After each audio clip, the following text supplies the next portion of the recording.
வணக்கம். என் பெயர் பெயர் ஒருவேளை முக்கியமில்லாமல் இருக்கலாம். ஆனால் என் கதை பல இல்லத்தரசிகளின் மனதிற்குள் பூட்டி வைக்கப்பட்டிருக்கும் ஒரு ரகசிய பெட்டியைப் போன்றது. என் வாழ்க்கையை வெளியிலிருந்து பார்ப்பவர்களுக்கு அது ஒரு கச்சிதமான ஓவியம் போல தெரியும். அழகான வீடு, நல்ல வேலையில் இருக்கும் ஒரு கணவன், கல்லூரி செல்லும் வயது வந்த ஒரு மகன்.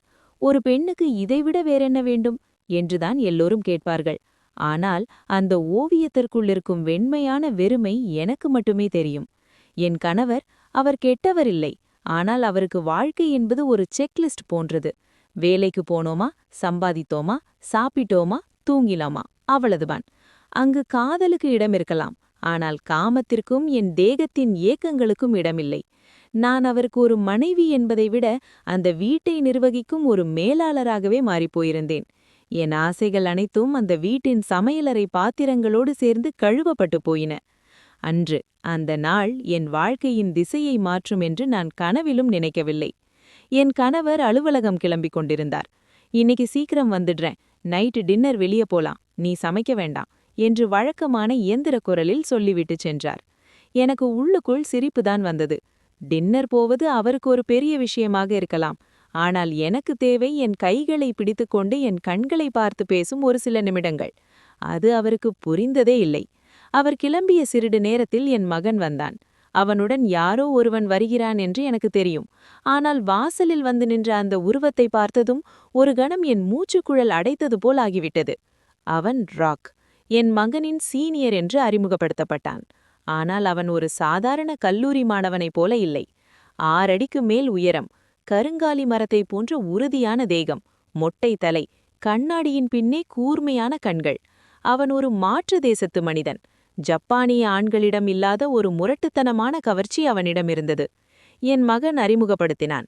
அம்மா, இவர்தான் ராக். ஹாஸ்டல்ல ரூம் கிடைக்கிற வரைக்கும் ஒரு வாரம் நம்ம வீட்ல தங்குவாரு.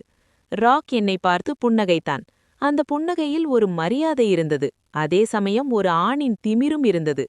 வணக்கம் ஆண்டி. ஓ சாரி, நீங்க இவனோட அம்மான்னு சொன்ன நம்பவே முடியல. இவனோட அக்கா மாதிரி இருக்கீங்க என்றான். எந்த பெண்ணுக்குத்தான் தன் வயதை குறைவாக மதிப்பிட்டால் பிடிக்காது? அதுவும் இவ்வளவு கம்பீரமான ஒரு ஆண் சொல்லும்போது என் கன்னங்கள் சிவப்பதை என்னால் கட்டுப்படுத்த முடியவில்லை. பரவாயில்லை, உள்ளே வாருங்கள் என்று வழிவிட்டேன். அவன் என்னை கடந்து உள்ளே சென்றபோது அவனிடமிருந்து வந்த ஒரு விதமான வாசனை, அதுவரை அந்த வீடு நுகராத ஒரு ஆணின் வாசனை, அது என் நாடி நரம்புகளை தட்டி எழுப்பியது.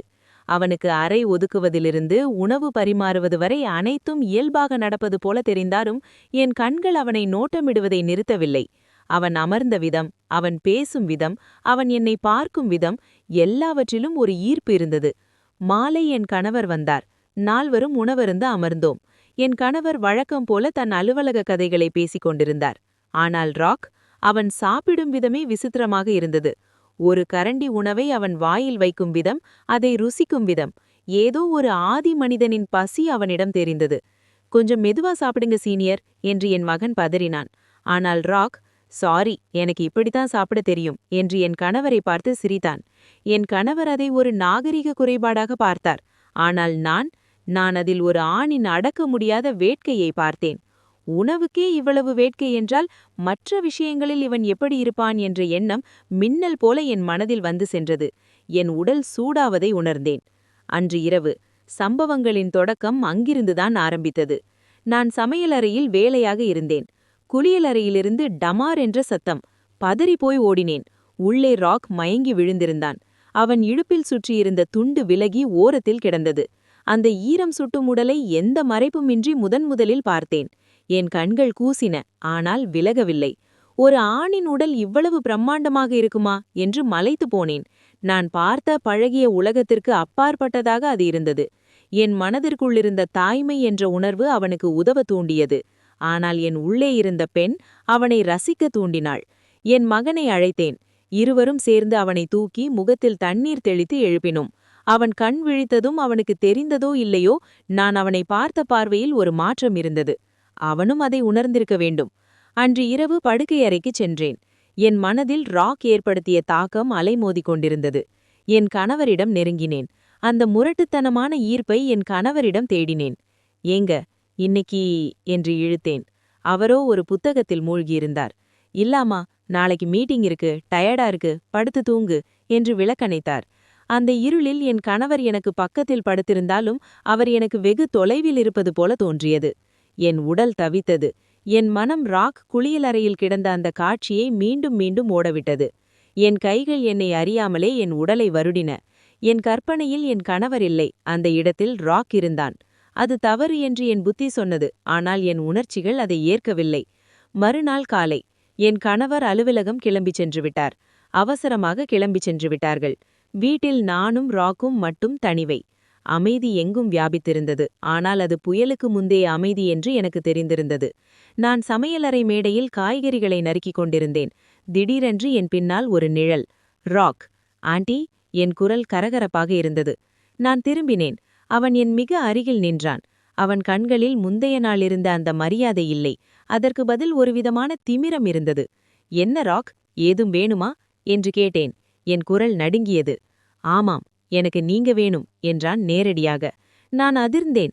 ஒரு கணவன் உள்ள பெண், ஒரு தாயான என்னிடம் இப்படி பேச இவனுக்கு எவ்வளவு தைரியம்? "என்ன பேசுற ராக், வெளியே போ" என்று சொல்ல வாயெடுத்தேன். ஆனால் அவன் நகரவில்லை.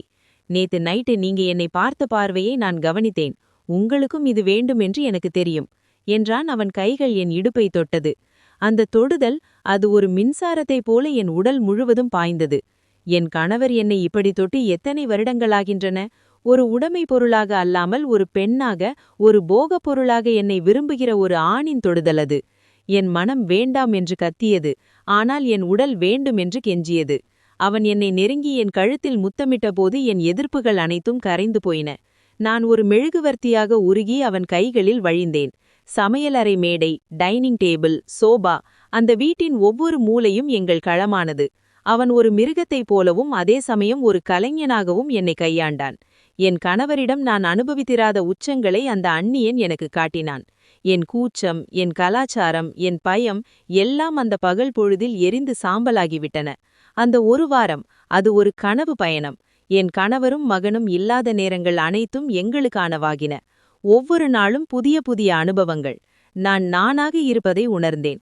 இத்தனை வருடங்களாக நான் அணிந்திருந்த ஒழுக்கமான குடும்ப பெண் என்ற முகமுடி கழன்று விழுந்தது. நான் ஒரு காட்டுப் பறவையாக சிறகெடுத்தேன். ராக் எனக்குள்ளிருந்த காமத்தை மட்டுமல்ல, என் தன்னம்பிக்கையையும் மீட்டெடுத்தான். நான் அழகாக இருக்கிறேன், நான் விரும்பப்படுகிறேன் என்ற உணர்வு எனக்கு போதையை தந்தது. என் கணவர் மாலையில் வரும்போது நான் குற்ற உணர்வினால் கூனி குறுகிவிடுவேன் என்று நினைத்தேன். ஆனால் விசித்திரமாக நான் முன்னைவிட அதிக அன்போடும் மகிழ்ச்சியோடும் அவரிடம் பழகினேன். என் மன அழுத்தம் குறைந்திருந்தது. என் முகத்தில் ஒரு பொலிவு கூடியிருந்தது. "என்ன, இப்போலாம் ரொம்ப ஃப்ரெஷ்ஷா இருக்க" என்று என் கணவர் கேட்டபோது நான் ரகசியமாக சிரித்து கொண்டேன். அந்த ஒரு வாரத்தின் கடைசி நாள், ராக் கிளம்ப வேண்டிய நாள். மனதிற்குள் ஒரு கணம். இந்த இன்பம் இன்றோடு முடியப் போகிறதே என்ற ஏக்கம். அவன் அறையில் பெட்டியை அடுக்கிக் கொண்டிருந்தான். நான் சென்றேன். கண்கள் கலங்கின. "கிளம்ப போறியா?" என்று கேட்டேன். அவன் சிரித்தான். "இன்னும் ஒரு சர்ப்ரைஸ் பாக்கி இருக்கு" என்றான். அப்போது கதவு திறந்தது. உள்ளே நுழைந்தது ராக்கின் ஃப்ரெண்ட். அவன் பெயர் எனக்கு நினைவில்லை. அவனும் ராக்கைப் போலவே கருங்கர நாடியும் தலையில் கட்டும் அணிந்திருந்தான். நான் திகைத்து போய், "இவன் யாஸ்?" என்று கேட்டேன். "என் ஃப்ரெண்ட். இந்த வாரம் நீங்க கொடுத்த சந்தோஷம் எனக்கு மட்டும் பத்தாதுன்னு தோணுச்சு. இவனும் அதை அனுபவிக்கட்டும்னு கூப்பிட்டேன். உங்களுக்கு ஓகே தானே?" என்றான் ராக். சாதாரணமாக இருந்தால் நான் அரைந்து வெளியேற்றியிருப்பேன். ஆனால் கடந்த 6 நாட்களில் நான் மாறியிருந்தேன். என் எல்லைகள் விரிந்திருந்தன. எனக்கு 2 மடங்கு சந்தோஷம் கிடைக்கப் போகுதுன்னா ஏன் வேண்டாம் என்று சொல்லப் போகிறேன் என்று சொல்லிவிட்டு கதவை சாத்திவிட்டேன். அந்த கடைசி நாள், அது ஒரு திருவிழா போல இருந்தது. இருவருடன் சேர்ந்து நான் கொண்டாடிய அந்த தருணங்கள் என் வாழ்நாளில் மறக்க முடியாத நினைவுகள். வெட்கம், மானம் எதையும் நான் அங்கே விட்டுவிட்டேன். என் இச்சைகள் மட்டுமே அங்கே பிரதானமாக இருந்தன. அவர்கள் கிளம்பிய பிறகு வீடு மீண்டும் அமைதியானது. ஆனால் அந்த அமைதியில் முன்பிருந்த வெறுமை இல்லை, ஒரு நிறைவு இருந்தது. 1 மாதம் கடந்துவிட்டது. இன்று காலை நான் மருத்துவமனைக்கு சென்றிருந்தேன். Result positive. நான் கர்ப்பமாக இருக்கிறேன். ஜன்னல் வழியாக வெளியே பார்க்கிறேன். என் கணவர் மகிழ்ச்சியாக தோட்டத்துச் செடிகளுக்கு தண்ணீர் ஊற்றிக் கொண்டிருக்கிறார். இவருக்கு இந்த விஷயம் தெரிந்தால் வானத்தில் பறப்பார். ஆனால் என் வயிற்றில் வளரும் இந்த உயிர், இது என் கணவருடையதா அல்லது ராக்கினுடையதா அல்லது அவனது நண்பனுடையதா? எனக்கு தெரியாது. உண்மையை சொல்லப்போனால் எனக்கு அதில் அக்கறையும் இல்லை. யார் காரணமாக இருந்தாலும் இது என் குழந்தை, என் மகிழ்ச்சியின் அடையாளம். அந்த 1 வாரம் நான் வாழ்ந்த வாழ்க்கையின் சாட்சி. என் கணவர் என்னை பார்த்து கையசைக்கிறார். நான் பதிலுக்கு புன்னகை புரிகிறேன். என் உதடுகள் மெல்ல முணுமுணுக்கின்றன. இந்த குழந்தை யாரை போல பிறந்தாலும் எனக்கு சம்மதமே. வாழ்க்கை விசித்திரமானது. சில தவறுகள் நமக்கு சரியானதை உணர்த்துகின்றன. சில அந்நியர்கள் நமக்கே நம்மை அறிமுகப்படுத்துகின்றனர். நான் மீண்டும் பழைய மீராவாக, நல்ல மனைவியாக, அன்பான தாயாக தொடர்வேன். ஆனால் எனக்குள் புதைந்து கிடக்கும் அந்த ஒரு வாரத்து நினைவுகள், அதுதான் என் உண்மையான சொத்து.